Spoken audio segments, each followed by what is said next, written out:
Here we go. Here we go, brownies. The kids cardiac, catch me in the Muni where the party at. Dog pound, turn up with the elf up on my starter cap. Brought him back, boy we from the land and we proud of that. Louder man, front to the back, here we go, I got him shouting that. Here we go, brownies. Here we go. Here we go, brownies. Here we go, brownies. Stand up. Here we go, brownies. Game on the line, Joe Thomas, I promise. Jim Brown running through opponents, how I got this. I return like Josh Cripps, hand for the mini, got the dog pound jumping. Here we go, brownies. Here we go. Here we go, brownies. Here we go, brownies. Stand up. Here we go, brownies. Let's go. Cleveland, this is for you.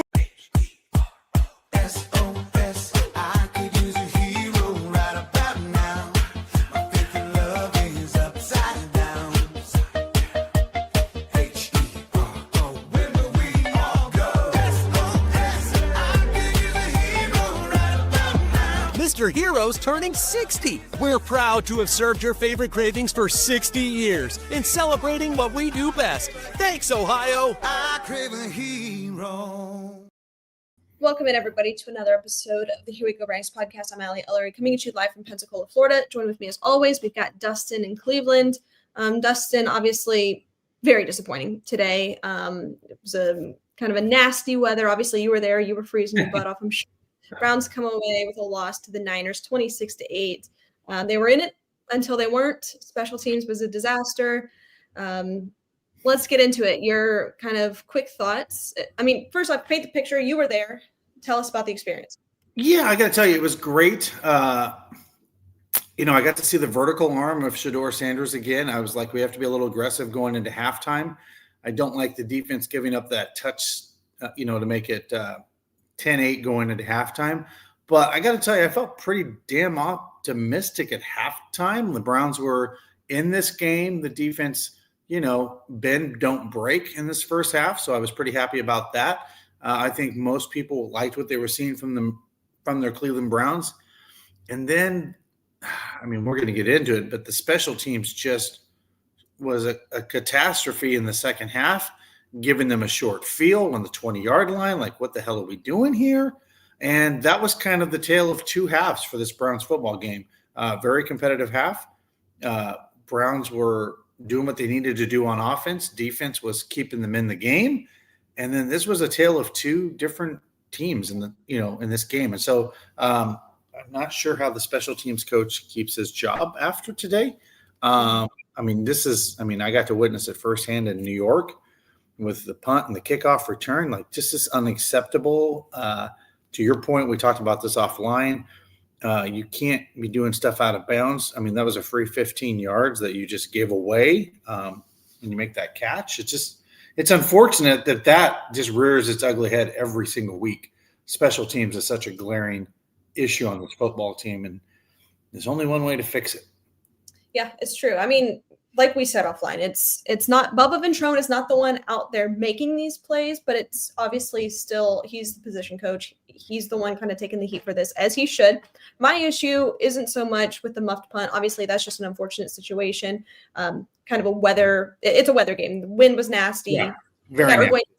It sucks. It is what it is. My issues are with catching the ball when the ball was clearly going out of bounds off the kick. That sucks. That's, like you said, free yards. And also just the coverage continues to be an issue. Obviously, that's how they got they kind of flipped the field there. They were able to get really great field position, go down and score. That just sucks. You can't have it. And it comes down to a lack of discipline, which has just been the story of this team week in and week out, no matter what. Look, the Browns were hanging in there. They were able to capitalize. They went for two on that. After the touchdown, they were up, and then they weren't, and then it just kind of piled up from there. So obviously it's frustrating. A lot of blame going towards the coaching staff. Overall, though, it was nice to see Shedeur, getting another start. He looked a little bit more comfortable. He's able to navigate the pocket.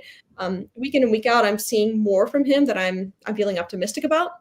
Did you see the sideline conversation the heated conversation, if you will, between him and Jerry Jeudy? don't know if you saw that yet, but that's floating around out there. So there's just some.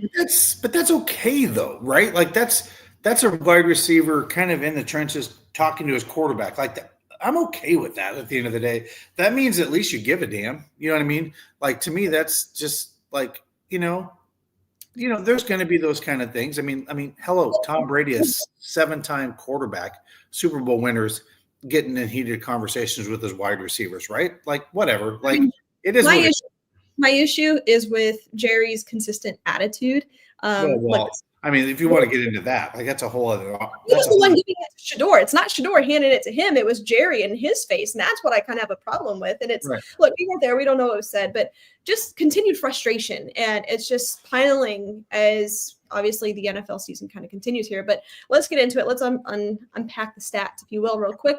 Want to tell you about our friends over at City Mustard, Lorella Vineyard, City Barbecue, Lady Caroline Cruise Ship, Greater Cleveland Aquarium, and of course, We Bleed Ohio. Please be sure to check all of them out. Let's get into it. Defensively, Browns, I mean, they were able to kind of contain Christian for compared to what he's been able to do all season. Christian McCaffrey had 20 carries for 53 rushing yards, 1 touchdown.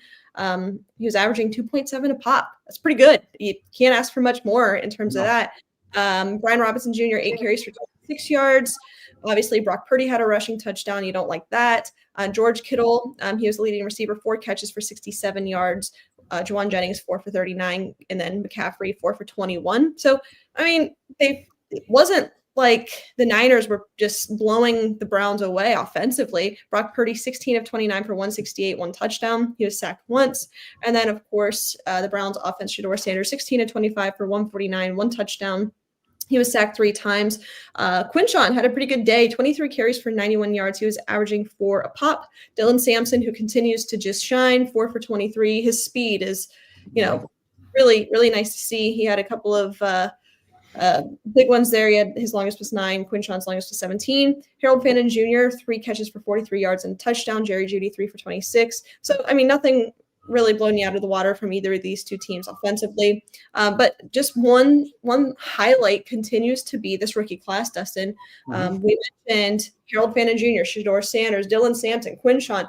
Defensively, obviously, Carson Swessinger just continues to be, making plays, always be at the play, if you will. Mason Graham continues to be explosive. This is the highlight of the season, is what this rookie class is able to do. Yeah, and it's funny, you mentioned, the final score of this game. It looks very similar to the score that the Niners had on Monday Night Football, right? Yeah. The other team had not. I'm like, it almost looks like deja vu. Like, here's the thing. The Niners are a good team, but they're not a great team, right? Like, I mean, today they weren't scaring me. Myles Garrett, we can highlight, he gets another sack. He's now 19 on the season. Now he's 3.5 away from tying the record. So he's getting closer and closer. I know he's going to break it. But Shador, again, did some great things, owned it after the football game, said it wasn't a great game. I'll learn from this. I'll look at the tape, made it all about him. I like that. And then very quickly, without even flinching, Stefanski was very quick to name Shador Sanders a starter again next week. So I feel, based on what I saw at the game and what I see and what I hear from people, I just think Sanders should get the ball the rest of the year unless it's barring injury. Like at this point, he's doing more with the offense. He's getting more comfortable. And by the way, we got 5 games with Dylan Gabriel. We know, I feel like he started good and then he just kind of plateaued. Like that was it. Like we didn't get any more out of him. Like, if Shador is going to be a guy that maybe we can run back next year, I think you got to give him the rest of the season, right? And I think that's kind of what you have to do with this guy and just see what you got. I expect that to probably be the case. I mean, look, you don't have to really know X's and O's to kind of be able to see that his ceiling is a little bit higher from what we can tell. And we knew that. I mean, he was in so many mock drafts. He was slated to be a 1st or 2nd round pick, right? And he falls to the 5th round. So obviously the talent's there. He's played a lot of football. But you're right that he kind of elevates the rest of the offense a little bit more. There's just a little bit more optimism when you watch a Shador Sanders-led Browns offense. A little bit more to see. So I would expect him to, obviously barring injury, be the starter from here on out. Somewhat scary situation when he went out for a play today. Everybody was concerned with what that was, but seems like he's okay. But you're right. I mean, this Niners team isn't really that good. Of course, they've been decimated by injury on the defensive side of the ball, but still they're a good team. And it was still good to see that Shador was able to take some continued steps in the right direction, even against a pretty solid defense, Dustin. Yeah, and I mean, again, it's a well-coached team. This is Shanahan, right? So, I mean, this is already, you're getting a good coach coming at you. He's going to game plan for you. And, but at the end of the day, I think the Browns beat themselves today. Like when you think of it, and we can go back to special teams in this game. Start off the bat, you give them the ball at the 25-yard line because of the run back. So short field, boom, 7-0. And then you give them the ball again on the 20-yard line with the muffed, okay, there's 14 points right there. Like if your special teams are in position to stop that, the Browns weren't giving them a lot today. You know what I'm saying? Like they were giving them chunk plays, but when you give a team the ball at the 20 twice, like that's just giving them 6 or 14 at the very least, or at the most. So, okay, Browns, okay, like what's the score of this game if special teams does their job today? Like, you know what I mean? Like, that's what's crazy to me is like you look at these games and you see the score, and then when you dive deep into the game a little more, you're like, well, that's really not even really the score doesn't dictate what happened in this football game because you gave them like a very short field and time of possession in this game was the same. Like when you do that, you're just going to lose football games. Like it's just frustrating. There was a graphic shown during the game that the Niners were getting the ball, whether that was, either from punt or kickoff, pretty much at their 45, and the Browns were getting it at the 20. So they just had better field position all day. Right. And you just can't have that. Like you're right, though. The Browns should find ways to beat themselves, and that continues to be the issue. It's not for lack of the talent. I mean, there are issues with this team. We know the holes in this roster, but they just can't find ways to win. And that is one of my biggest, just critiques of Kevin Stefanski is, you've been doing this for several years now. How have you not figured out a way to develop some kind of winning culture? That is the expectation that no matter what on a Sunday, we're going to try to find a way. And it just seems like once things kind of go wrong, they just are so quick to give up. And that's what's disheartening. That's what sucks. And as a fan, it's makes it not very fun to do this, Well, yeah. And I think the silver lining in all of this is this rookie class, right? They are rookies, but man, even in this kind of lost season, we'll call it, they're balling out. Yeah. I mean, Fannon's balling out. I mean, Schlesinger was everywhere on the field today. He was on, I feel like he was every time there was a tackle or a situation, he was there. Like this kid is and he's a rookie. And someone was brought up when we were upstairs. They're like, when's the last time a rookie in the NFL had a green dot from day one on a defense? Tackles on the day, by the way. 10 tackles?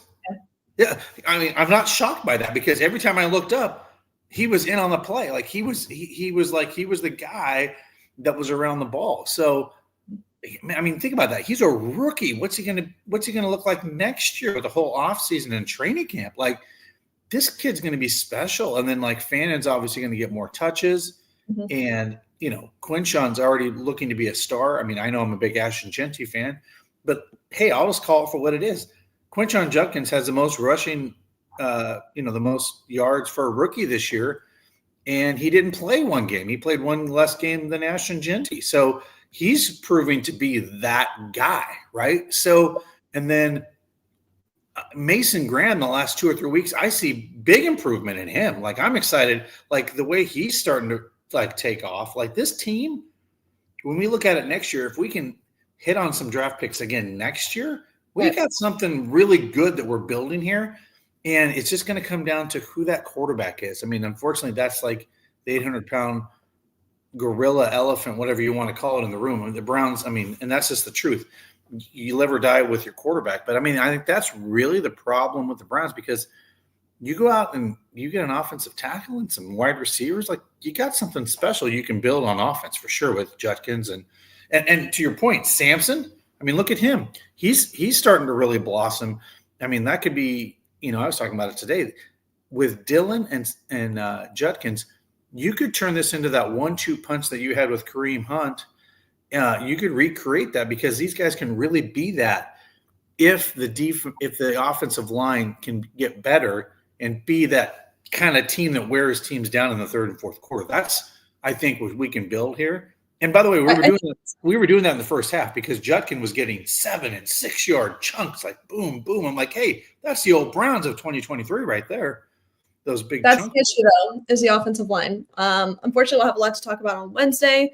You lose Malik Collins. He goes down. Jack Conklin was out with a concussion. Yep. Ethan Kosick goes out. Luke Whippler came in. Then Ethan came back. We're going to have a lot to talk about in terms of the injury standpoint. But unfortunately, this offensive line is not what it was. And it's tough. And that's one of the reasons that you're not seeing more than approximately about 4 yards a pop from Quinshon, I think, is because these holes aren't there. Right. We need help on the offensive line. And this is a good year to have maybe a couple of, 2 first-round picks, and maybe we can go out and find a tackle, because it is desperately needed, both right and left tackle, as Jack continues to just battle the injury bug. But also want to tell you about our friends over at Lake Erie Distillery, Mr. Hero, of course, Primetime Sports and Framing, Crystal John Tony, and Southern Tier Brewery. Dustin, any closing thoughts here as we wrap up? Yeah, I just obviously the Titans are coming to town. This is a very winnable football game. If this is kind of a weird thing to say, maybe a game, and we'll obviously talk about this on the big show on Wednesday, but a team that we can get better, like tune some things up. Maybe it's a good game for Shedeur to get some things right. But yeah, I just think, this is going to be interesting. We got, coming into the next 4 games, we got the Bills, we got, the Bears, we got some tough games. This is going to be some tough test. I'm not worried about our defense, because our defense will just play well no matter who the heck they're playing. But these will be some good tests for Shedeur Sanders. And I think, by the way, at the end of the season, I think we'll have a really good idea if he's somebody that we can roll back with next year, because he's going to have some opponents that are really bad, and then he's going to have some teams that are playoff bound. So this will be a really good test for him. And that's why they play him, because you have to have that answer, at the end of the season when you go into the here's the thing. You need to know what you're going to do. Yeah, you got 2 first-round draft picks, and if you're going to leverage that and try to move up to get a quarterback because you don't think you got the guy, you got to give this guy the runway, because I do think he can be something special. But I think the reason he didn't start till, even barring the injury to Dylan, I just don't think he was ready yet. We talk about his footwork. We talk about him running back out of the pocket instead of running up into the pocket. So there's some things that he definitely needs to still work on, and hopefully he'll get better at that. But you're right. The ceiling for him is better than probably Dylan at this point, and at least we got to see how high that ceiling is at the end of the day. Yeah, there you go. All right, cool. Real quick before we wrap up, here's a quick word from our friends over at Mr. Hero. SOS, I could use a hero right about now. My faith in love is upside down. H-E-R-O, where do we all go? SOS, I could use a hero right about now. My faith in love is upside down. H-E-R-O, I crave a hero. I crave a hero. All right, that's going to do it. Thank you, everybody, for joining us. We appreciate it. Stay safe, stay healthy, and as always, Browns fans, go Browns. Go Browns.